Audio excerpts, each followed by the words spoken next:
Com certeza será muito poderosa nas nossas vidas. Quem crê, Amém. amém. Será muito poderosa nas nossas vidas. O tema da série é Cruz, a maior mensagem. Está escrito aqui embaixo, ó, na letra menor. Cruz, a maior mensagem é o nome da série. Serão uma sequência, irmãos, de 5 domingos.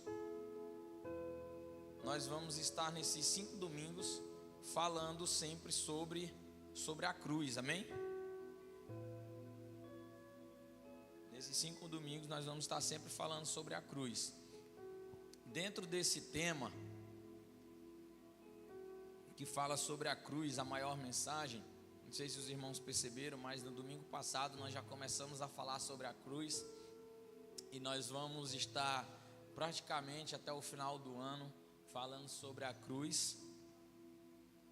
E o tema dessa mensagem de hoje é Cruz, a maior mensagem, é o título. E o tema dela é o poder transformador do Evangelho, amém, irmãos? O poder transformador do Evangelho. Quem foi ontem ali em Porto Nacional pôde experimentar a capacidade do poder transformador do Evangelho, né? Porque a transformação já começou em mim. A transformação já começou em nós, irmão Carlinhos. Em nós que fomos, a transformação já começou a acontecer ali. Então é sobre isso que nós vamos falar, sobre o poder transformador deste Evangelho. Esse Evangelho, ele tem poder para transformar vidas, irmãos. Esse Evangelho, ele tem poder para transformar a nossa vida, que já estamos inseridos nesse reino, nesse Evangelho, nesse governo de Cristo. Por quê? Porque o reino de Deus, ele já se faz presente entre nós. Quando nós decidimos sermos governados por Cristo, então o reino de Deus já se faz presente na nossa vida. Por quê? Porque nós estamos sendo governados por um rei que governa e que governará eternamente. Como disse o salmista Davi, o seu reino se estende de eternidade em eternidade, aleluia. Como disse João no livro de Apocalipse, que aquele a quem ele estava vendo no dia que ele foi arrebatado para o dia do Senhor, ele era o príncipe dos reis da terra. O príncipe dos reis da terra significa dizer que todo aquele que é príncipe, um dia ele vai ser rei. Ele vai receber o reinado daqueles que são reis. E se ele é o príncipe de todos os reis da terra, significa dizer que ele vai receber todos os reinos dessa terra e então ele dominará como um rei supremo. Amém, irmãos? Glória a Deus. A cruz, como nós cristãos, nós devemos ver a cruz, irmãos, como um centro da nossa vida. A cruz, ela tem que estar sempre no centro da nossa vida. Por que a cruz, ela deve estar sempre no centro da nossa vida? Porque a cruz, irmãos, ela é a representação de Cristo nos salvando da morte eterna. Então, quando nós olhamos para a cruz, como diz a canção, eu olho para a cruz. Quando nós olhamos para a cruz, nós devemos olhar para a cruz, enxergando nela Cristo Jesus nos dando a oportunidade de vida, a oportunidade de vivermos eternamente com Ele. Graça e paz, irmã Janice. Eu não estava reconhecendo a senhora, minha querida. Que bom, faz muitos anos que eu não vejo a irmã, né? A irmã Janice é irmã da irmã Rose, mora ali no Roçadinho, né? Glória a Deus por isso. Que Deus abençoe a sua vida, minha irmã. Quando a gente foi para lá, ficamos lá alojados na sua casa lá, né? Que a irmã Daiane estava lá, nos recebeu muito bem. Foi uma bênção. Faz muito tempo. Acho que tem mais de 10 anos, não tem, meu bem? A Sarinha não era nascida ainda, não? Já tem um bom tempo. Daiane, não sei se ela vai estar nos assistindo aí na live, né? A melhor fazendeira de suco de goiaba, viu, irmãos? Tem alguém aí que faz suco de goiaba, não tem como ganhar da Daiane, já vou te avisando. Ela fazia uns sucos de goiaba lá para nós, ó, fantástico. Então, irmãos, nós devemos olhar para a cruz, enxergando na cruz a oportunidade que Cristo nos deu da vida eterna. Então essa cruz, ela tem que estar no centro da nossa vida. Sempre, sempre nós temos que estar com a cruz no centro da nossa vida. O segundo ponto, irmãos, é que quando nós falamos de cruz, nós falamos também de morte. Quando nós falamos de cruz, nós falamos de morte. Por quê? Porque naquela época, a cruz, ela era um sinônimo de morte. Por quê? Porque era da cruz, era na cruz que se cumpriam sentenças de pena de morte. Quando alguém era sentenciado à morte pelo Império Romano, essa morte, em sua grande maioria, era feita através da cruz. Então a cruz, ela também é um sinônimo de morte. Mas para nós cristãos, a cruz, ela também tem um outro sinônimo, que é o sinônimo da vida eterna. Aleluia, glória a Deus. Mas quando nós olhamos para a cruz e colocamos ela no centro da nossa vida, nós vamos lembrar de um texto, a qual disse Paulo: não vivo mais eu não estou vivendo mais. Por quê? Porque a cruz de Cristo para mim é um sinônimo de morte. Por quê? Porque já estou crucificado com Cristo Jesus e já não vivo mais eu. Mas quem é que vive então, se eu estou caminhando, falando e respirando? Se já não vivo mais eu, é porque Cristo Jesus é quem vive em mim. Aleluia, Deus. E quando nós entendemos isso, irmãos, que Cristo Jesus é que precisa viver na nossa vida, nós vamos lembrar de uma passagem que diz que todo aquele que encontrar a sua vida nessa terra, perdê-la, Deus, mas todo aquele que perder a sua vida terrena nessa terra, achá-la a sua vida. Sabe por quê? Porque a vida que nós estamos vivendo hoje, irmãos, ela não é a nossa verdadeira vida. Eu estou até abusando os irmãos de tanto dizer isso aqui nas minhas pregações. A vida que você está vivendo hoje, essa vida não pertence a você, irmão. Essa vida que eu, Maico, estou vivendo hoje, essa vida não pertence a mim, não pertence à minha pessoa. Sabe por quê? Porque a vida que me pertence foi revelada por Cristo Jesus ao apóstolo Paulo na carta aos Colossenses, quando ele diz o seguinte: a minha verdadeira vida está escondida em Deus, e por isso já não vivo mais eu, mas Cristo é quem vive em mim. Eu corro e prossigo para o alvo, deixando as coisas que para trás ficaram, a fim de pegar a minha verdadeira vida que está escondida em Cristo Jesus, autor e consumador da minha fé. Não, ele somente não cria a fé dentro de você, irmão. Ele cria essa fé dentro de você, ele gera essa fé dentro de você, mas ele também consuma, ele finaliza ela. Como que ele finaliza ela? Te dando a salvação. É assim que ele finaliza essa fé. Como disse Pedro na sua carta, a finalidade da nossa fé é a salvação. Amém, irmãos? Não há como, irmãos, não há como morrer se não estiver vivo, e não há como estar vivo se primeiro não morrer. Parece contraditório, né? Não há como morrer se você não estiver vivo. E agora eu estou falando da vida material, dessa vida terrena, dessa vida que você está palpável, da vida do seu corpo. Mas porém também não há como você estar vivo se primeiro você não morrer. Diga assim para a pessoa que está do seu lado: você, por favor, me ajuda, você precisa urgentemente morrer. Você precisa urgentemente morrer, meu irmão. Sabe por quê? Por quê? Porque você precisa morrer para as suas paixões e os seus desejos e tudo aquilo que o teu corpo e a tua alma deseja. Para quê? Porque o apóstolo Paulo vai dizer, e Jesus Cristo, quando esteve na terra também, ele vai dizer que, apesar de estarmos andando, respirando, falando, conversando, quem não está em Deus não está verdadeiramente vivo.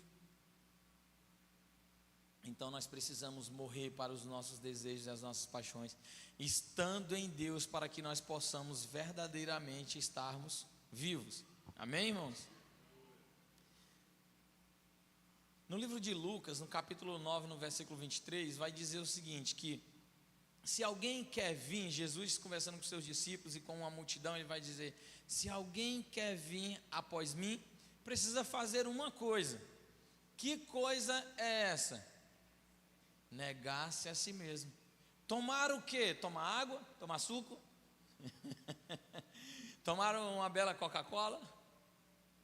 Tomar o quê? Tomar a sua cruz e seguir. Se alguém quer vir após mim, negue-se a si mesmo, tome a sua cruz e depois siga-me. Nós que estamos indo após Jesus, Ele vai caminhando na nossa frente, nós vamos indo após Ele, nós precisamos negarmos a nós mesmos, tomarmos a nossa cruz e seguirmos a Jesus, amém?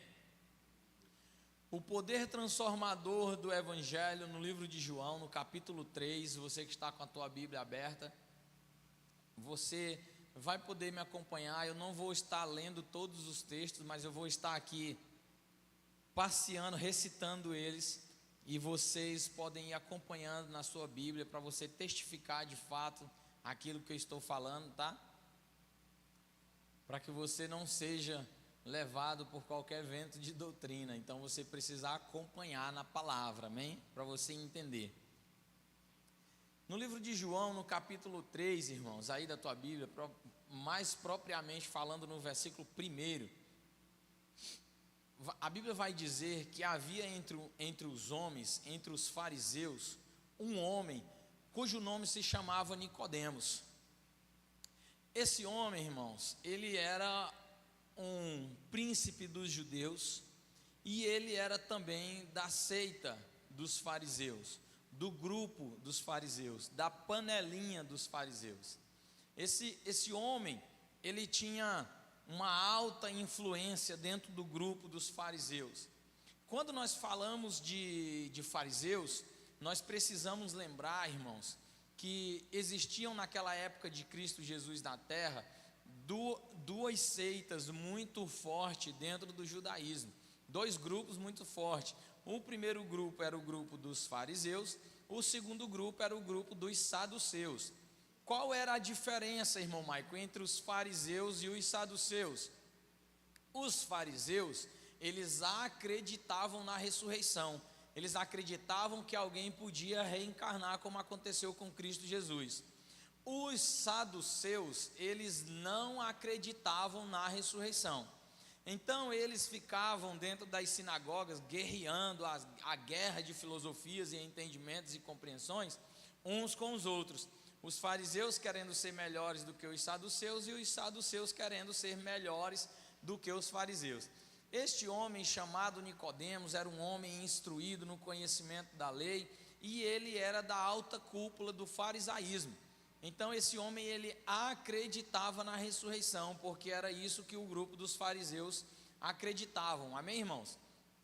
Então, esse fariseu chamado Nicodemos, no versículo 2 do mesmo capítulo 3 que você está aberto aí na tua Bíblia, ele um dia saiu da sua casa no período da noite. No período da noite, a palavra vai dizer que este Nicodemos foi ter com Jesus à noite, ou durante a noite. Ele foi conversar com Jesus. Quando ele chegou diante de Jesus, Nicodemos, ele já ouvia falar de Jesus. Ele já andava no meio da multidão por onde Jesus pregava o evangelho e ficava de longe observando. Por que Nicodemos estava sempre observando a Jesus? Porque os fariseus tinham um plano de querer matar Jesus. Por que os fariseus queriam matar Jesus? Porque Jesus ameaçava o domínio dos fariseus sobre o povo. Os fariseus, eles eram homens muito ricos e eles aprisionavam as pessoas através do poder da mente e da palavra. Então eles aprisionavam o povo, eles tinham um domínio de riqueza, eles faziam com o povo aquilo que eles queriam. E então, quando Cristo Jesus veio libertando o povo, porque ele veio pregando a verdade, e ele mesmo disse que conhecereis a verdade, e esta verdade vos libertará. E quem é esta verdade? Cristo Jesus é essa verdade. Bingo, irmão Vá, bingo, irmão Adomiro. Cristo Jesus é essa verdade. Então aquelas pessoas estavam conhecendo Jesus e estavam sendo libertas por essa verdade. E os fariseus, eles estavam se sentindo ameaçados porque o seu grupo de súditos, de pessoas, estava diminuindo, porque essas pessoas estavam sendo libertas pelo poder da palavra, pelo poder que Cristo Jesus apresentava a elas, pelo poder transformador do Evangelho, pela mensagem da cruz. E então ele estava sempre ali a observar Jesus. E então ele decidiu ir ter com Jesus no período da noite. Quando Nicodemos chega ali diante de Jesus, ele vai dizer o seguinte: mestre, ele vai então adorar a Jesus, ele vai fazer, irmãos, aquilo que os fariseus não queriam fazer de jeito nenhum. Ele vai contrário à ideia do grupo, da alta cúpula do farisaísmo. Ele vai contrário a essa ideia e ele diz assim: mestre, nós sabemos que tu vem da parte de Deus. Ele adora Jesus, reconhecendo Jesus como Filho de Deus, irmãos. Então ele diz: mestre, nós sabemos que tu vens da parte de Deus. Por que nós sabemos que tu vens da parte de Deus, mestre? Porque ninguém faz os sinais que tu tens feito em nosso meio, se Deus não lhe conceder tal poder. Aleluia, Deus. Irmãos, isso é adoração. A igreja nos últimos tempos tem pensado que a adoração é cantar. Não é, irmãos. E às vezes alguns cânticos podem ser adoração, mas muitos deles nem são. Adoração é reconhecer a divindade de Deus na pessoa de Jesus Cristo. Isso é adoração, foi o que Nicodemos fez. Você vai ver na palavra que sempre vai estar escrito assim: então veio e o adorou dizendo: Senhor, se tu quiseres, tu pode curá-lo. Por quê? Porque é um reconhecimento da divindade de Deus na pessoa de Jesus Cristo. Isso é adoração, quando você reconhece que Jesus Cristo, Ele é Deus. Paulo, ele vai dizer que em Cristo vive, em Cristo habita, em Cristo mora, em Cristo tabernácula toda a divindade, a plenitude de Deus. No livro de Hebreus, no capítulo 1, também ele vai dizer que Jesus Cristo, ele é a expressa imagem de Deus. Então, quando alguém reconhece a divindade de Deus na vida de Jesus Cristo, essa pessoa está o adorando. Então Nicodemos chegou e adorou a Jesus, dizendo: mestre, nós sabemos que tu vens da parte de Deus, porque ninguém tem capacidade de fazer tais milagres como tu fazes, se Deus não lhe conceder. Irmãos, eu quero que você entenda, eu vou abrir um parênteses aqui, eu quero que você entenda que foi por causa disso que Paulo escreveu em Romanos. Porque dele, Deus, porque dele, por ele e para ele são todas, irmão, não é só a metade não, são todas as coisas.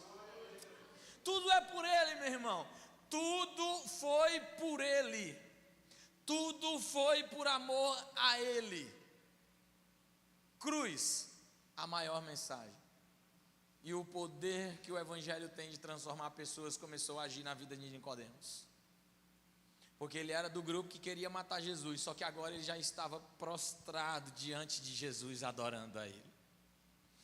E então Nicodemos, irmãos, porque quando a gente fala dos fariseus, a gente já pensa em coisa ruim, porque realmente não tem como pensar em coisa boa.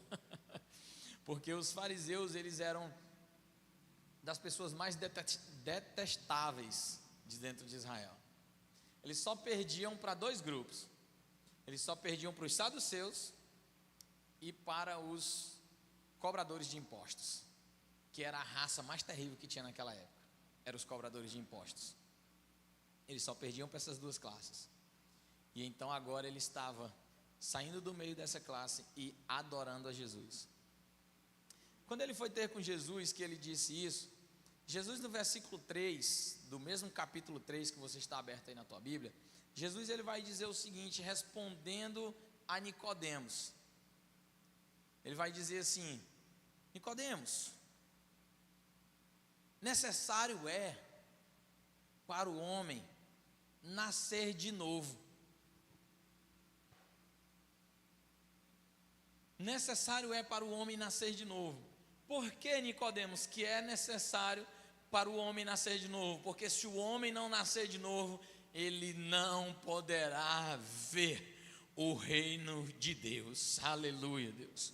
Irmãos, Nicodemos estava frente a frente com Jesus, como eu estou aqui com vocês hoje. Frente a frente. Então Jesus olha para Nicodemos e diz assim: Nicodemos, necessário é nascer de novo. Sabe por quê, Nicodemos? Porque tu estás olhando para o reino de Deus, que sou eu.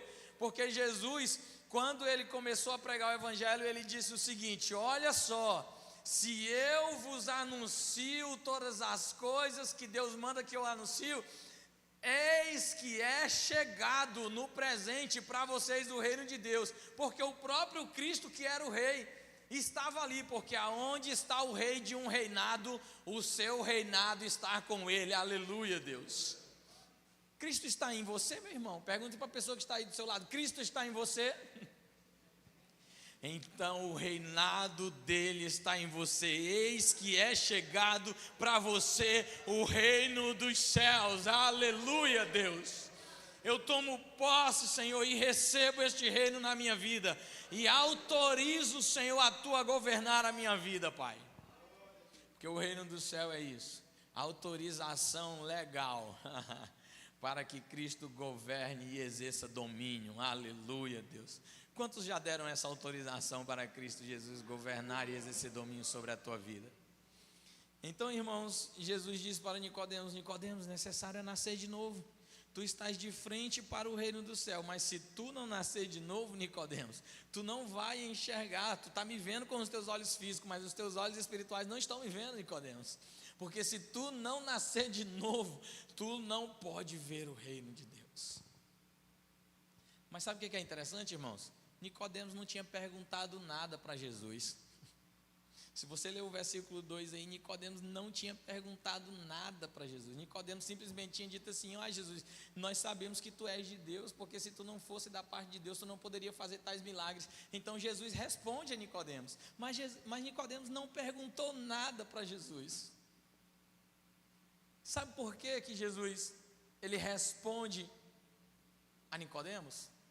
Coloca o livro de Jeremias, o capítulo 17 e o versículo de número 10, por favor, Ade. Jeremias, isso. Olha aqui, por que Jesus responde a Nicodemos, irmãos? Sem que Nicodemos faz nenhuma pergunta. Eu, o Senhor, sou aquele que esquadrinho os corações e provo as entranhas, a alma, o entendimento. Está escrito entranhas, irmãos, porque nessa época aqui acreditava-se que a alma ficava nas entranhas. Por isso que está escrito entranhas. Mas hoje nós sabemos que a alma são os nossos pensamentos, sentimentos, emoções e vontades, os nossos desejos. Então por isso que está escrito entranhas, por isso que eu li almas, tá? Eu, o Senhor, sou aquele que esquadrinho os corações e provo as almas. E isto para quê? Para dar a cada um segundo os seus caminhos, segundo os seus desejos, segundo o fruto daquilo que você praticar, segundo o fruto das suas ações.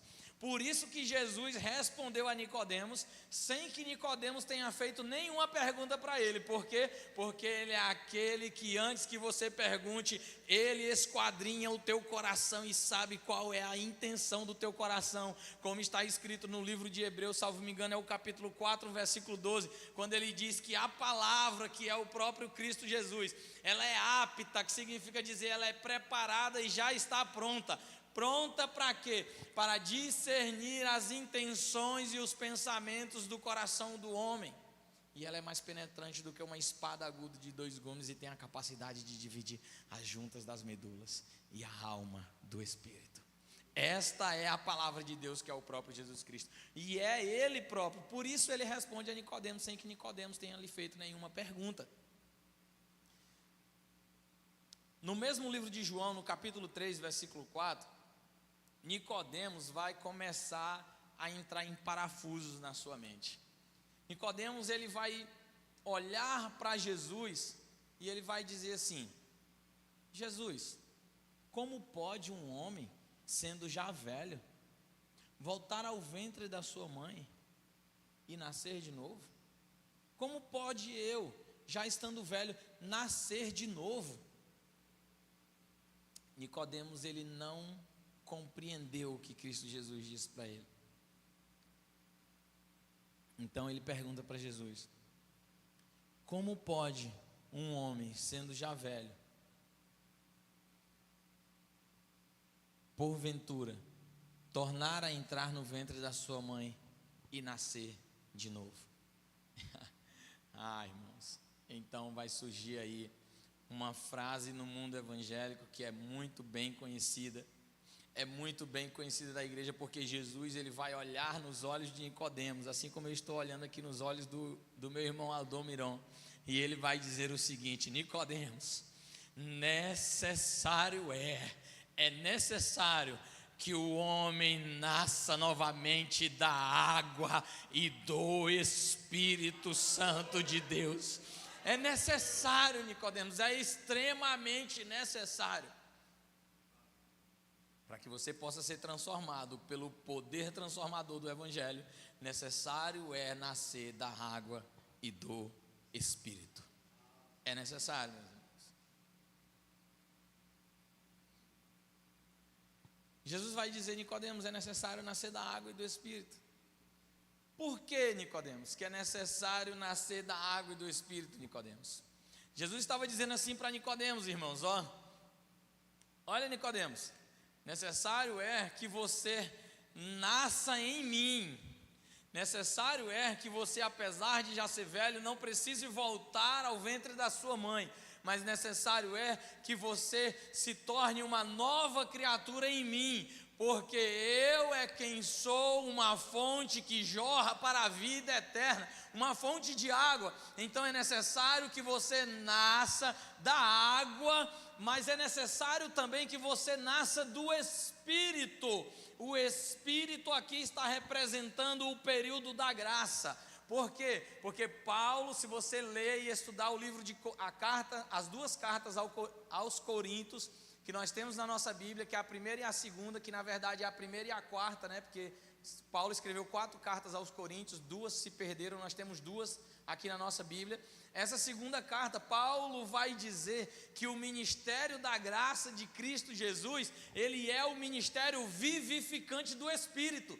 Então Jesus está olhando para Nicodemos e está dizendo o seguinte: Nicodemos, é necessário que tu nasça de mim, da água, porque eu sou uma fonte que jorra para a vida eterna. Mas também é necessário, Nicodemos, que tu nasça de novo por um favor que eu vou fazer por ti ainda, que tu não merece, porque tu faz parte da cúpula daqueles que querem me matar, porque eu sei disso, porque eu esquadrinho os corações, e eu também vasculho a mente, a alma, os desejos, as emoções e as vontades. Então, por causa disso, Nicodemos, é necessário que você nasça da minha graça, porque eu vou morrer na cruz do Calvário por ti, para que a minha graça te alcance.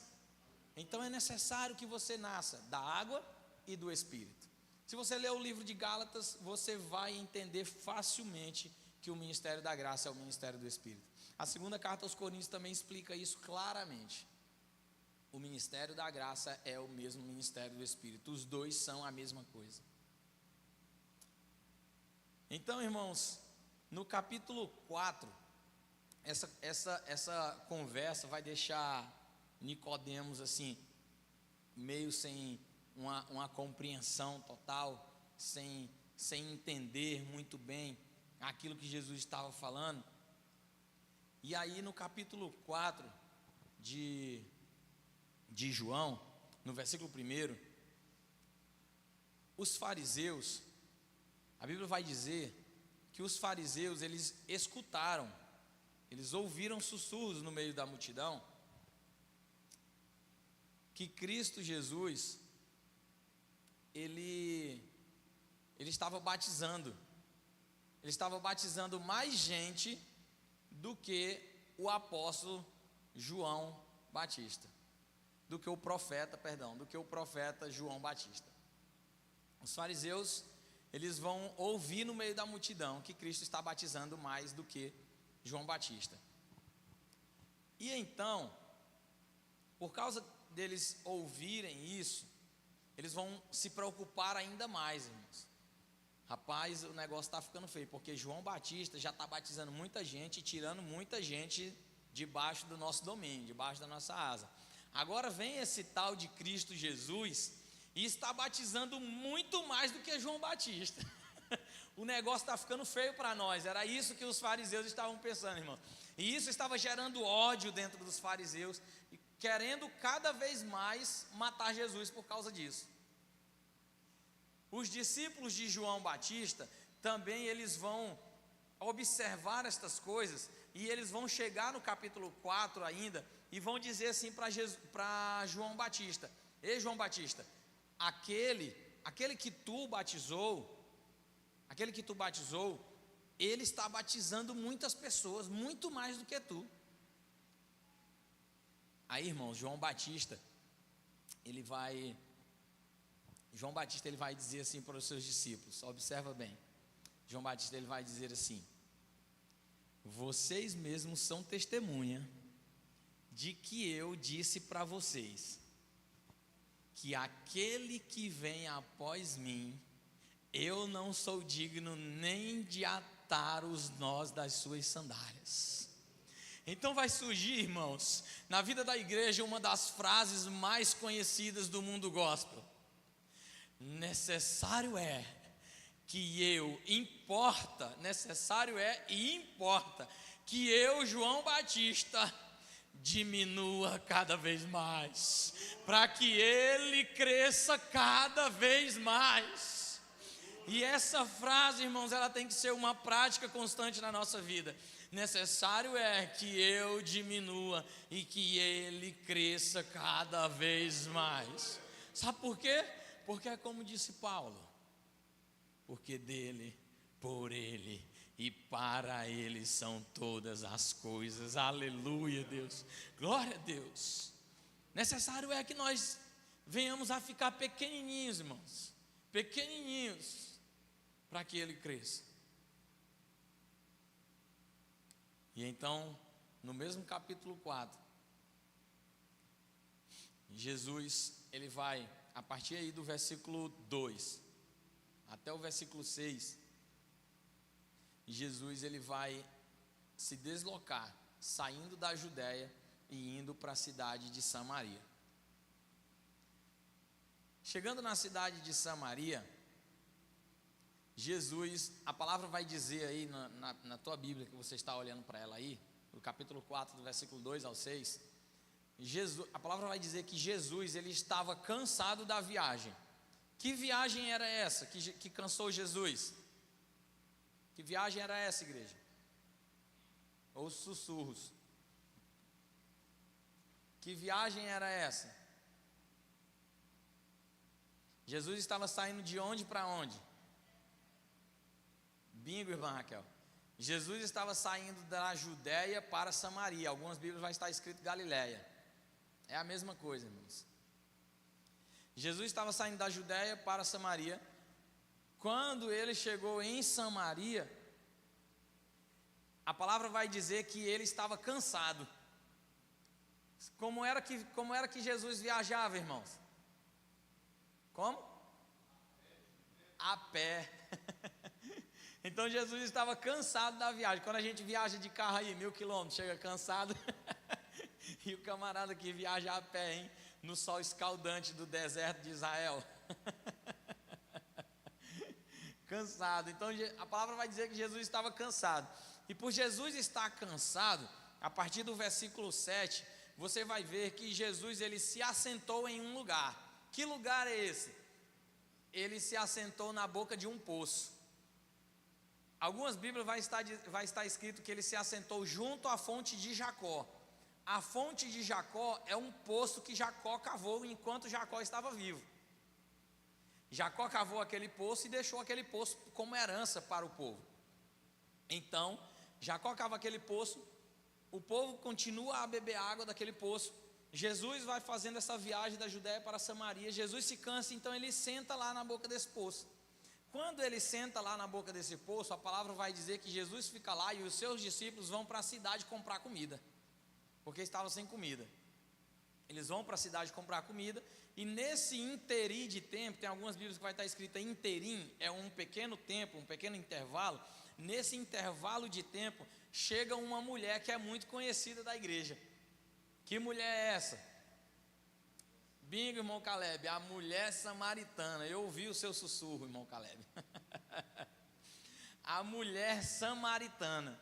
Essa mulher é muito conhecida da igreja, a história dessa mulher é muito conhecida da igreja. Então essa mulher, ela chega onde Jesus está sentado, junto à fonte de Jacó, junto àquele poço que Jacó cavou. E aí então aquela mulher chega com o seu cântaro. Alguém sabe o que é o cântaro? Um pote. O mais antigo aqui falaram um pote. O mais novo vão dizer um balde, né, irmão? Eu vou dizer um balde, né? Eu vou dizer um pote, agora vocês um balde. Agora vocês do pote aí, é problema de vocês. Então aquela mulher chega com o seu balde, viu? Com o seu pote, a critério. E então ela chega com uma intenção. A intenção daquela mulher é de pegar água lá no poço, irmãos. A Bíblia não diz que aquela mulher tinha algo mais além do pote, mas a gente subentende nas entrelinhas da palavra, porque na palavra tem muita coisa que está entendido nas entrelinhas. Nós entendemos que além do pote, rapaz, o pote ficou cravado na minha mente aqui, sai. Além do balde daquela mulher, ela tinha uma corda, porque senão como é que ela ia pegar água nesse poço? Sem corda, a não ser que esse poço estava com a água em cima, que era só para chegar assim, e a gente sabe. Oi? Era um balde mesmo, né? E então, irmãos, ela tinha uma corda e um balde. Aí ela vai para pegar água. Quando ela chega para pegar água, Jesus olha para ela e diz o seguinte: ei, mulher, dá-me de beber. Oh, Deus. Irmãos, é um privilégio muito grande você ter a oportunidade de dar de beber para quem jorra água para a vida eterna. Aleluia. Por isso está escrito: bem-aventurados sois aqueles que der ao menos um copo de água para um destes meus pequeninos. Então Jesus pede água para aquela mulher. A mulher olha para Jesus. Irmãos, vocês não estão entendendo não. Quem é casado aí? Quando você chega em... Sabe aqueles dias que você chega em casa e a mulher está zangada? A mulher zangou com alguma coisa, igual num dia do aniversário do meu casamento, que eu fui pescar. Quando eu lembrei, foi com a mulher me mandando a mensagem: bonito para sua cara, bem no dia do aniversário do nosso casamento, você pescando. Eu já imaginei, irmão, a cara que ela ia fazer quando eu chegasse em casa, viu, irmão Carlinhos? O céu fechou naquela hora, irmão Carlinhos. Peixe não deu mais de jeito nenhum. E aí, irmãos, essa cara que eu quero que vocês imaginem que a minha esposa fez para mim nesse dia, foi a cara que a mulher samaritana fez para Jesus. Sabe por quê? Porque, irmãos, Jesus era judeu, e judeu era reconhecido só pelas vestes, pelo jeito de andar, pelo jeito de falar. Quando alguém olhava para um judeu, já sabia que ele era judeu. Quando alguém olhava para um samaritano, já sabia que ele era samaritano. Então aquela mulher já olha com nojo para Jesus. Sabe por quê? Porque os judeus e os samaritanos se odiavam. Eles não se davam bem de jeito nenhum. Era igual flamenguista e vascaíno, né?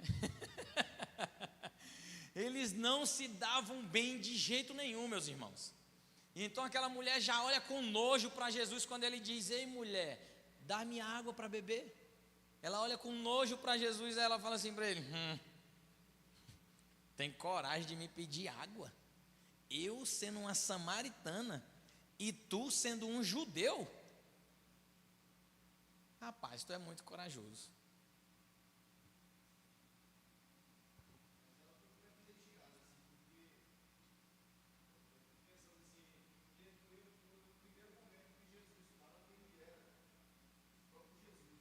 Sim. Bingo, irmão Vá. Ela foi muito privilegiada. Ter a oportunidade de dar água para beber para alguém que tem água para jorrar para a vida eterna. E depois ainda receber a revelação de quem ele é. Meu Deus, é muito forte isso aí, irmão Vá. Bingo. É muito forte. Então, a mulher disse para Jesus, né? O versículo 9 do capítulo 4. Disse-lhe a mulher samaritana: sendo tu judeu, me pedes de beber a mim, que sou uma mulher samaritana? Aí algumas bíblias vai estar a explicação já aí, ó, pois está entre parênteses, porque é algo que não está na escritura, foi acrescentado. Pois os judeus não se dão com os samaritanos. Respondeu-lhes Jesus, no versículo 10, e disse: se tu, mulheres, conhecesses o dom de Deus, se tu conheceras o dom de Deus, se tu conheceras quem te pede água e te diz: dar-me de beber, tu, mulher, é quem pediria água, e eu, que estou aqui na tua frente, te daria uma água que é viva. Deus. Jesus está falando de si mesmo, porque ele está vivo ali diante dela. Eu te daria uma água que é viva, eu te daria a mim mesmo para você, como ele iria fazer em um futuro próximo, dar esta água viva, entregar-se a si mesmo. Então, deixa eu olhar o horário aqui para não passar do horário. Vixe, vou ter que correr demais. Vou ter que correr demais. E então Jesus, ele diz isso para essa mulher no versículo 10. E a mulher vai e olha para Jesus e ela diz o seguinte: rapaz, para com essa história do vigário aí dos judeus. Esse judeu não tem jeito não. Moço, que é isso? Como é que tu vai me dar água se tu não tem nem balde e esse poço é fundo? Ó, que é outra prova que a mulher tinha corda. Como é que tu vai me dar água se tu nem balde tem, né? Vou falar o pote também para os irmãos do pote. Tu nem pote tem. Como é que tu vai me dar água se o poço é fundo?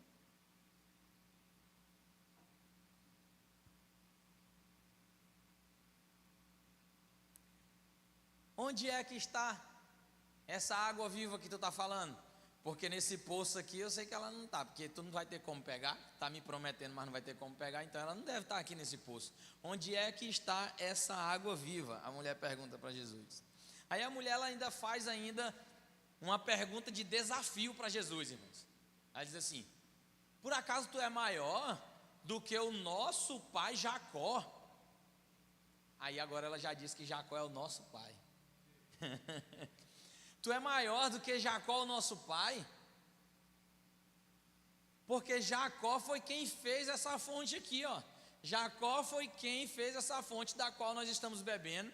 Ele mesmo bebeu dessa água e deu para os seus bois, para as suas ovelhas e para os seus jumentos. Irmão, imagina o tanto de água que jorrava nesse poço.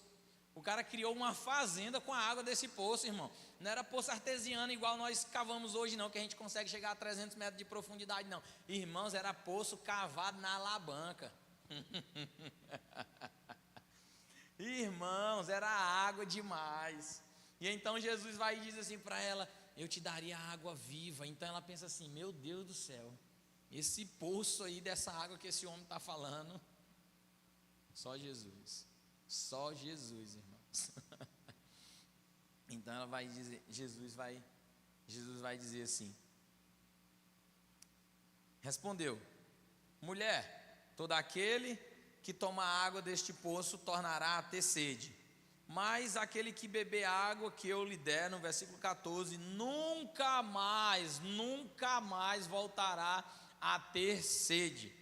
Deveras a água que eu lhe der fará o quê? Fará nessa pessoa que beber dessa água ser igual a mim. Como? Uma fonte de água que jorra para a vida eterna. Aleluia, Deus. Onde estão aqui as fontes de águas que jorram para a vida eterna?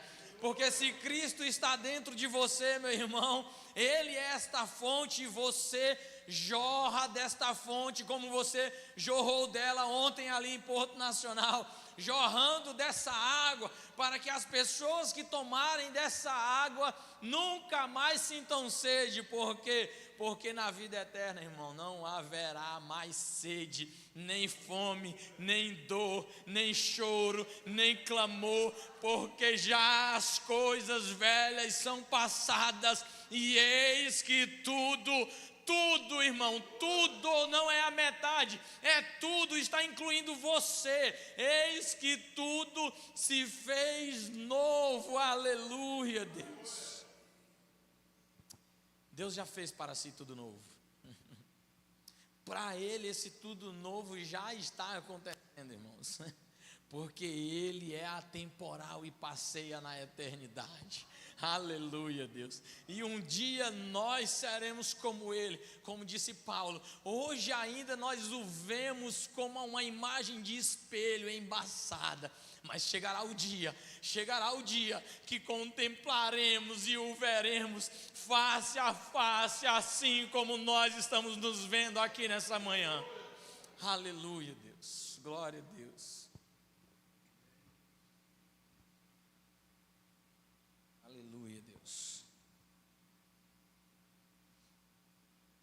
Irmãos, eu vou acelerar um pouquinho para eu poder conseguir finalizar, para os irmãos compreenderem, porque essa mensagem é muito grande, assim como eu não sei que mistério é esse que Deus tem comigo.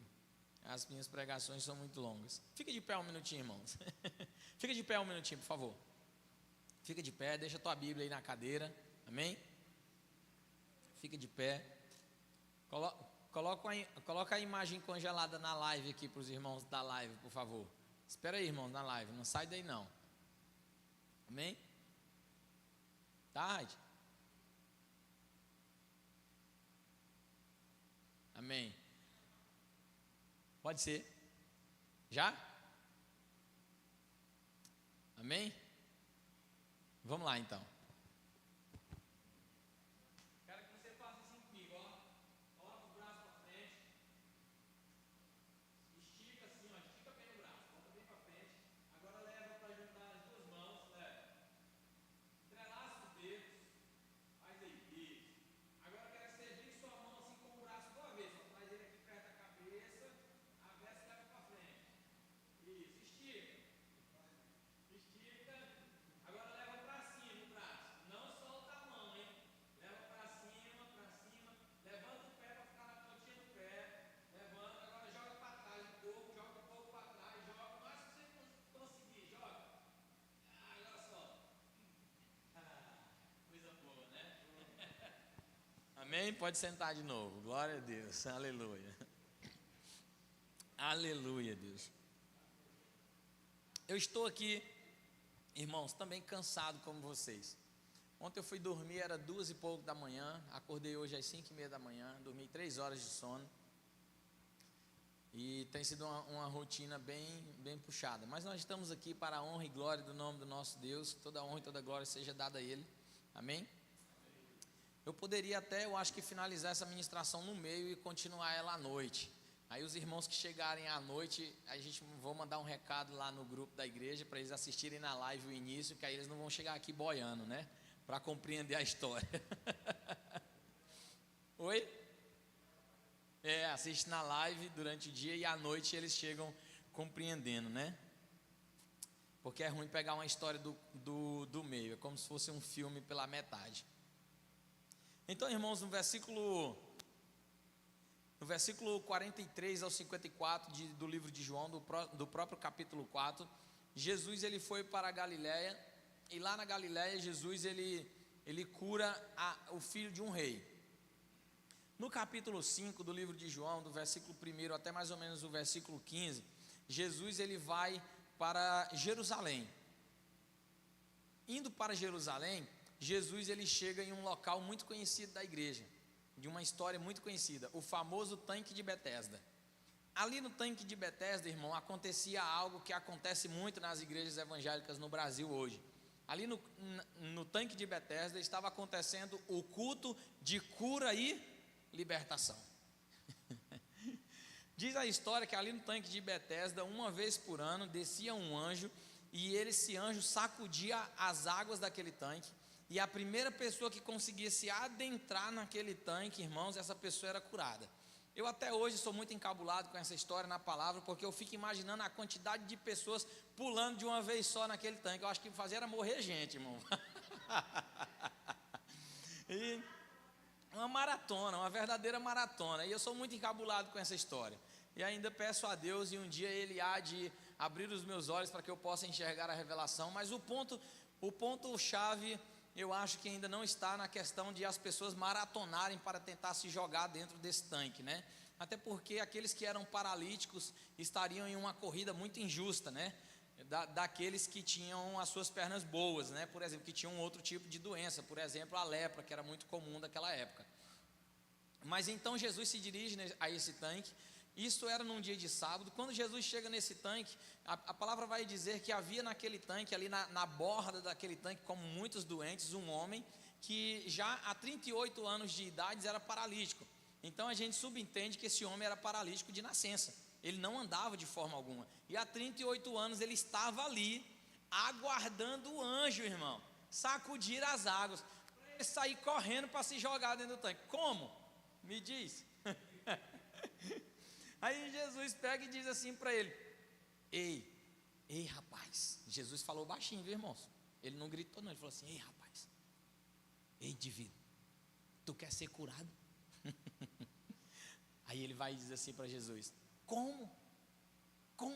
Eu penso até assim que ele respondeu com ignorância. Como é, rapaz, que eu vou ser curado, se quando o anjo desce e sacode as águas, não tem ninguém que me joga lá dentro? Moço, dá graças a Deus, tu ia morrer afogado se te jogasse lá dentro. Só que aí Jesus vai e diz assim para ele: tu crês que pode ser curado? Então toma o teu leito e anda. Oh, aleluia. Jesus vai dizer: toma o teu leito, pega ele e sai correndo daqui, meu amigo. Sai correndo, esquece esse negócio de anjo, esquece esse negócio aí dessa água sacudindo. Toma o teu leito e anda. Oh, glória. O poder transformador do Evangelho, a mensagem da cruz alcançando vidas. Então começa-se um grande movimento ali naquele tanque, em volta do tanque. Não é o anjo, viu, irmão? São as pessoas correndo e vendo ele. E aquela multidão: meu Deus, ele foi curado, ele está andando. Cadê? Quem foi que curou ele? As águas nem sacudiram, o anjo nem desceu. Quem foi que curou ele? Quem foi? Eu quero. Só que ali naquele meio existia uma cúpula. Eu ia soltar um palavrão aqui que o pastor Jéssica gosta de falar. Tinha uma cúpula ali desgraçada, irmãos. A cúpula dos fariseus. E então eles já cercaram aquele homem. Quem foi que te curou? Quem foi que te curou? Quem foi? Hoje é sábado, quem foi que te curou? Hoje é sábado, quem foi que te curou? Que nós queremos matar, apedrejado. Quem foi que te curou? Rapaz, eu não sei não. Eu não sei quem foi que me curou. Eu sei que ele chegou em mim. Eu sei que há 38 anos eu estou deitado aqui aguardando um anjo sacudir essas águas e alguém me jogar dentro dessas águas. E ele simplesmente chegou em mim e disse o seguinte: toma o teu leito e anda. Ele simplesmente me disse isso. E eu aqui estou, e vocês me conhecem, e não podem negar o poder de Deus na vida desse homem. Ah, Deus. O poder transformador do Evangelho, meus irmãos. Então ali no culto de cura e libertação, aquele homem foi curado. Não pelo movimento das águas, não pelo bater das asas dos anjos, porque eu sei e sou conhecedor da palavra, e sei que os anjos provocam ventos. E pode ser que as águas sejam balançadas pelo vento das asas dos anjos. Sabe por quê? Vou abrir um parênteses aqui. Acho que eu vou até encerrar aqui. Porque está escrito, irmãos, no livro de Hebreus, no capítulo 1, no último versículo do capítulo, não sei qual é o número, depois vocês podem olhar aí na Bíblia de vocês. o apóstolo Paulo vai citar um texto que já está escrito, que não é ele quem está falando, esse texto já está escrito. Aí ele vai dizer o seguinte, apresentando Deus, ele diz o seguinte: esse Deus é quem faz dos seus anjos ventos, e dos seus ministros ele faz labaredas de fogo. Oh Deus! Essa passagem ela me leva de volta ao livro de Atos, a partir do capítulo 2 até mais ou menos o capítulo 5, quando os apóstolos estavam cumprindo uma ordem do seu rei, quando ele disse: ficai em Jerusalém, até quando? Até que do alto sejais revestidos de poder. Aleluia! E estando todos reunidos no mesmo lugar, soprou um barulho. Como que era esse barulho? Um barulho como de um vento impetuoso. As pessoas estavam ouvindo esse barulho, parecido com o barulho de um vento impetuoso. A palavra me leva a entender nas entrelinhas que os anjos começaram a se movimentar naquele lugar, provocar ventos para cumprir uma palavra que já tinha sido escrito: ficai em Jerusalém até que do alto sejais revestidos de poder. Só que também estava escrito que dos seus ministros ele faria labaredas de fogo. Então o vento e esse barulho encheu toda a casa e começou a movimentar, e as pessoas olhavam umas para as outras, os ministros olhavam uns para os outros, e o que é que eles viam? O que é que eles viam? As suas cabeças como labaredas de fogo, uma palavra se cumprindo naquele lugar. As suas cabeças, em cima das suas cabeças estavam como labaredas de fogo, e todos eles foram cheios, do Espírito Santo de Deus. Ali não foi um avivamento, tá, irmão? Muita gente diz que ali é o avivamento. Ali não foi um avivamento. Ali faz parte do processo do avivamento. Ali é o início do processo de avivamento. O avivamento inicia-se em Atos 2, com esse movimento que eu acabei de recitar. Mas ali não é o avivamento completo, porque o avivamento é um processo. Um dia ainda vou explicar para vocês sobre o processo do avivamento. Mas o avivamento é um processo. E ali inicia-se o processo de avivamento. No Brasil existem muitas profecias que dizem que do Brasil nascerá, surgirá um novo avivamento para o mundo. Irmãos, muito crente, se soubesse que era o avivamento, não ia nem orar pedindo o avivamento. Mas nós, quando compreendermos isso, nós vamos clamar a Deus e vamos dizer: Deus, que se inicie mesmo o teu avivamento por aqui, Pai. Oh Deus, que se inicie mesmo, Pai.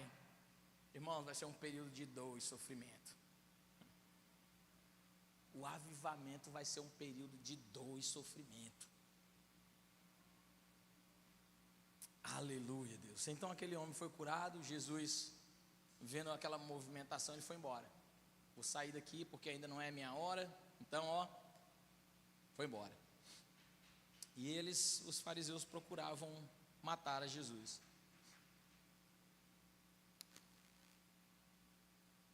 Jesus, no versículo 16 do capítulo 5 de João, até o versículo 47, ele vai falar que a vida, ela nos é dada. Ela nos é dada por meio do Filho. Ele curou o paralítico de Betesda no sábado. Os judeus queriam persegui-lo e matá-lo. Então surge uma frase também que é muito conhecida da igreja. No versículo 39 do capítulo 5, os fariseus chegam para Jesus querendo matá-lo porque ele curou o paralítico no sábado. Então Jesus vai dizer assim para eles: rapaz, ô raça terrível, irmão, essa raça de fariseu. Foi por isso que João Batista, quando estava batizando, ele disse assim, raça de víboras. Ele estava falando com os saduceus e fariseus, irmãos. Sabe o que João estava dizendo para aquele povo? Bando de demônios. Quem foi que ensinou vocês a fugir da ira de Deus? Sabe por que João Batista estava dizendo isso para eles, irmãos? Porque João Batista chamou eles de víbora, e a víbora era a cobra é a serpente, e a serpente no jardim era quem, irmãos? A serpente no jardim era o diabo. Então João Batista estava dizendo assim: ei, raça de demônios, quem foi que ensinou vocês a fugir da ira de Deus? Então Jesus vai e diz o seguinte: ei, vocês fariseus examinam as escrituras, está no versículo 39 do capítulo 5. Vocês fariseus examinam as escrituras, por quê? Porque vocês dizem que nela contém os segredos da vida eterna. Agora eu quero dizer algo muito mais poderoso para vocês, fariseus, algo muito mais poderoso. Essas escrituras que estão sobre poder e domínio de vocês, e que vocês examinam dizendo que nela contém as escrituras, são essas escrituras que testificam a respeito de mim, a respeito dizendo que eu sou o Filho de Deus. Sou eu esse homem que vocês dizem que virá. Sou eu esse Messias que vocês dizem que virá e restaurará todas as coisas. Eu que estou aqui na frente de vocês, sou eu. Ah, irmãos, eu imagino o ódio no olho daqueles fariseus naquela hora. Eu fico só imaginando. Minha mente viaja muito, irmãos. Ela viaja muito. Tem hora que eu estou aqui, tem hora que eu estou lá no tanque de Betesda. Amém, irmãos? Eu vou encerrar por aqui por conta do horário. Essa ministração ela é grande, a história é grande. E eu vou finalizar, vou pedir o pessoal da mídia para bombardear o grupo da igreja, avisando os irmãos para assistirem essa pregação antes de virem ao culto à noite, para que eles não cheguem aqui à noite sem compreender nada sobre aquilo que nós estamos falando. Você que veio de manhã e quer saber o final dessa história, você vem também à noite, às 18 horas, amém? E nós estaremos juntos aqui, compartilhando da palavra de Deus, amém, irmãos? Eu vou dar um aviso. Tem uma apresentação aqui das crianças, né? É agora de manhã, Isadora? Tem uma apresentação das crianças, elas podem vir. Elas estão na salinha, Isadora? Tá, chama lá alguém, por favor. Enquanto as crianças se organizam aqui para fazer a apresentação, vou dar um recado para os irmãos. Esqueci o recado, Raid. Eu esqueci o recado. Tá. Irmãos, amanhã nós vamos ter um evangelismo aqui no Postinho de Itaquaruçu. Quem participou do evangelismo no Postinho de Itaquaruçu? Quem participou? Oh, glória! Foi poderoso, irmãos, foi impactante. E amanhã nós vamos repetir a dose. Amanhã nós vamos fazer como aquele filme famoso, dose dupla. Deus, aleluia. Amanhã nós vamos repetir a dose. Vamos fazer o evangelismo no Postinho, irmãos. Irmãos, é muito poderoso. E nós vamos insistir até que Ele venha. Aleluia, Deus, glória a Deus. Até, irmão, que os meus olhos possam contemplar o dia em que Ele vai querer que aconteça, em que nós passamos naquela fila, passando a mão na cabeça do povo, e o povo vai sair da fila porque não vai mais precisar marcar consulta, irmão. Oh, aleluia, Deus, glória a Deus. Ei, irmão Carlinhos, no dia que nós estiver correndo lá, só passando a mão assim, só passando a mão, vai ser no dia do querer dele. Não, já foi embora, não tem ninguém mais não para marcar não. Ei, irmã Dominga, vai ser poderoso, irmã Dominga, vai ser poderoso. Aleluia, Deus. Vidas vão ser alcançadas, transformadas pelo poder do Evangelho. Amanhã então às 5h30, foi 5h30 que a gente se reuniu? Foi. Amanhã às 5h30 da manhã, aqui, nós vamos se reunir aqui no prédio da instituição, aqui no templo. Nós vamos se reunir aqui para estarmos organizando tudo e saindo para ali para o postinho, né? Aqui pertinho, dá para ir de pé, tranquilo. Então, nós contamos com a presença dos irmãos. Você que tem alguém na live aqui ainda ou já foi cortado? Tem não, né? Beleza, então. Tem? Ah, não. Então, os irmãos que estão aqui na live, que não participaram do evangelismo de ontem, nem o do postinho passado, amanhã, não perca, às 5h30, você vai sentir algo no evangelho que você talvez ainda não experimentou na tua vida de cristão. É o poder transformador do evangelho através da sua pregação, do evangelismo. Amém? As crianças já estão a postos aí? Já? Pode vir. As crianças vão fazer uma apresentação. Eu parei a pregação no tanque de Bethesda, não foi? Só para me lembrar. Se eu lembrar, se eu esquecer, vocês que vão ter que me lembrar, hein? No tanque de Bethesda.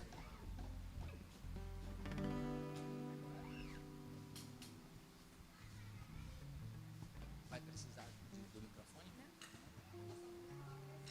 Tá, Jó. Amém. Fica à vontade, irmão. As crianças vão recitar um versículo sobre aquilo que eles aprenderam hoje na salinha, irmãos. Ô, glória!